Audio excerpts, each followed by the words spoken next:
Welcome दोस्तों, मैं आपका स्वागत करता हूं अपने यूट्यूब चैनल इन्फो वर्ल्ड पर।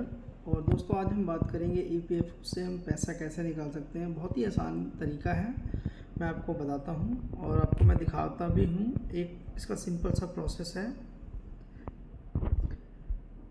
चलिए, ईपीएफओ से पैसा कैसे निकालें। दोस्तों, इसके लिए हमें सबसे चीज़ें वो हमें जान लेना बहुत ज़्यादा ज़रूरी है। चलिए जानते हैं। हर सैलरी वाले कर्मचारी के पीएफ खाते में पैसा जमा होता है।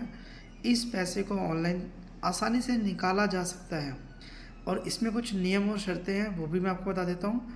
अगर आप अपने पीएफ का पूरा पैसा निकालना चाहते हैं तो नौकरी छोड़ने के 2 महीने बाद आप पूरा पैसा निकाल सकते हैं। शादी, मेडिकल या घर खरीदने जैसे कारणों से आंशिक पैसा आप निकाल सकते हैं। आंशिक यानी कि एडवांस हम इसको कह सकते हैं, आप एडवांस ले सकते हैं।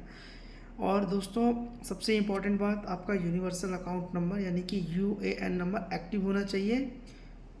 आधार, बैंक अकाउंट और पैन लिंक होना चाहिए, प्लस में केवाईसी भी कंप्लीट होना चाहिए। दोस्तों, जो प्रोसेस में टाइम लगता है आमतौर 5 से 20 दिन लगता है और पैसा सीधा आपके अकाउंट में आता है। ईपीएफओ से पैसा निकालना बहुत आसान है, सभी डॉक्यूमेंट और स्टेप फॉलो करें।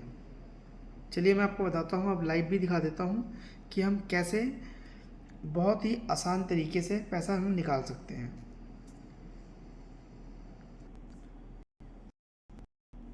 दोस्तों, ऐसा कि आप मेरी स्क्रीन देख रहे होंगे, मैं आपको दिखाना चाहूँगा कि हम यहाँ पे गूगल टाइप करेंगे और आप ये फ़ोन से भी कर सकते हैं डेस्कटॉप मोड ऑन करके।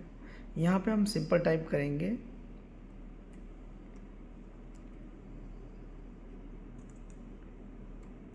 मेंबर पीएफओ लॉगिन और ये पहला लिंक आ जाएगा, इस पर हमें क्लिक करना है। देखिए, जैसे हमने यहाँ पे क्लिक किया ये आपका एक अलर्ट आ जाता है। अलर्ट को ओके करेंगे और हम यहाँ पे अपना यूएन नंबर डालेंगे। दोस्तों, यहाँ पे जैसे हम अपना यूएन नंबर एंटर करेंगे तो ये एक्चुअली मेरा ऑटो सेव है इसलिए यहाँ पे शो कर रहा है, नहीं तो आपको टाइप करना पड़ेगा वहाँ पे।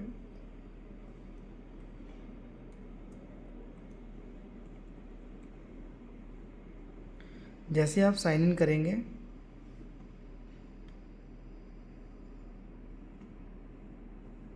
ये थोड़ा सा प्रोसेस लेता है। और दोस्तों, आप देख सकते हैं सामने, ये आपके सामने आ जाएगा। यहाँ पे एक ओटीपी एंटर करना है, क्योंकि एक ईपीएफओ का नियम है कि आप जितने जब भी लॉगिन करेंगे तो आपको अपना ओटीपी एंटर। तो दोस्तों देखो, मेरा भी ओटीपी आ गया है और मैं यहाँ पे एंटर करूँगा।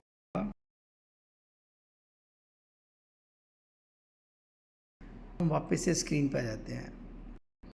दोस्तों, ये कहता है फाइल ई नॉमिनेशन। तो मैं अगर आपको इसके बारे में जानना बताना, मैं इसके बारे में आपको बता दूंगा कि आप कैसे फाइल ई नॉमिनेशन फाइल कर सकते हैं। अब दोस्तों देखो, यहाँ पे 4 ऑप्शन आता है।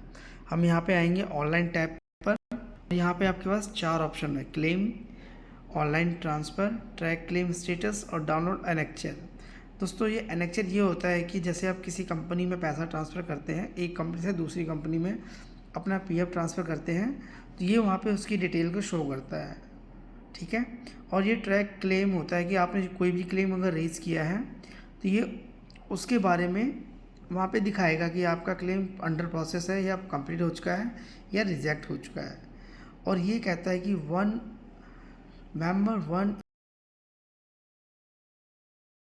ये इसके हम थ्रू हम कंपनी टू कंपनी अपना पैसा ट्रांसफ़र कर सकते हैं ईपीएफओ का। ठीक है। अब हम बात करते हैं अपने पैसे निकालने की। तो जैसे हमने इस पर क्लिक किया, सबसे पहले ऑप्शन पे ऑनलाइन क्लेम फॉर्म पे, तो दोस्तों यहाँ पे आपको अपना अकाउंट नंबर डालना पड़ेगा, जो भी आपका बैंक अकाउंट केवाईसी कंप्लीट होगा। ठीक है। तो मैं आपको दिखाता हूँ आगे का प्रोसेस।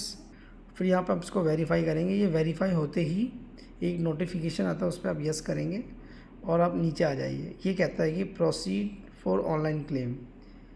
ठीक है। आप जैसे ही इस पर क्लिक करेंगे तो यहाँ से आपका ऑनलाइन क्लेम का प्रोसेस खुल जाएगा। ठीक है दोस्तों, अब देखो यहाँ पे आपकी डिटेल्स आ जाएगी। डिटेल्स आने के बाद आप यहाँ पे फॉर्म सेलेक्ट कर सकते हैं कि आपको क्या करना है। दोस्तों, ये जो फॉर्म नंबर 19 होता है, ये आपका विड्रॉल फॉर्म होता है। और इससे आप अपना जो मेन पीएफ जो आपके ईपीएफओ अकाउंट में पैसा होता है आप उसको निकाल सकते हो। और ये जो हमारा 10C होता है ये हमारे पेंशन के पैसे को उसको भी आप निकाल सकते हो। और स्कीम सर्टिफिकेट 10C सेम, ये दोनों एक ही चीज़ है, पर अभी मैं आपको इन दोनों के बारे में बताऊंगा। और ये पीएफ एडवांस जो कि मैंने बताया था कि आप नौकरी करते हुए भी अगर आपको कोई इमरजेंसी आ जाता है तो आप वहाँ से पैसा निकाल सकते हो। दोस्तों इसके आगे बहुत ही सिंपल सा प्रोसेस है। सपोज़ मैंने ये सिलेक्ट किया 10C, तो ये नीचे आपका एक छोटी सी डिटेल है, यहाँ पे आपको अपना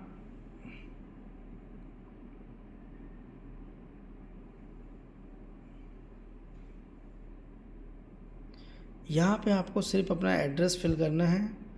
यहाँ पे आप अपना एड्रेस फिल करेंगे, स्टेट वगैरह सेलेक्ट करेंगे, पिन कोड वगैरह डालेंगे और यहाँ पे गेट ओटीपी पे क्लिक करेंगे और आप ओटीपी एंटर करते ही वो फॉर्म आपका सबमिट हो जाएगा, यानी कि आप पैसा क्लेम कर सकते हैं।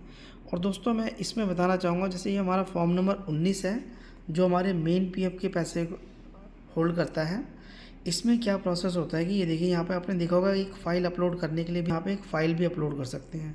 तो मैं बता देता हूँ उसमें आपकी ये कौन सी फ़ाइल होती है।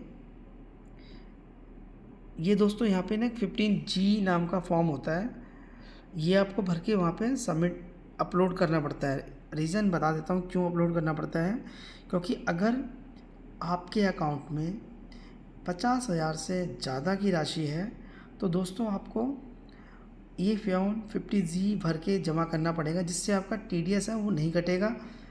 और इन केस अगर TDS आपका कट भी जाता है और अगर आपकी इनकम टैक्स स्लैब से कम है तो वो आपका इनकम टैक्स में रिटर्न आ जाता है, मगर फिर भी मोस्टली आप इसको भर के जमा कर देते हैं तो आपका TDS नहीं कटेगा। ठीक है, चलिए दोस्तों आपको मेरी जानकारी कैसी लगी आप मुझे बता सकते हैं, कमेंट कर सकते हैं। इसमें भी बाकी सारा सेम प्रोसेस है, एड्रेस फिल करना है उसके बाद और यहाँ से गेट ओटीपी एंटर करना है, उसको सबमिट करना है और आपका फॉर्म फिल हो जाएगा। और दोस्तों पैसा सीधा आपके अकाउंट में आएगा। ठीक है, थैंक यू सो मच।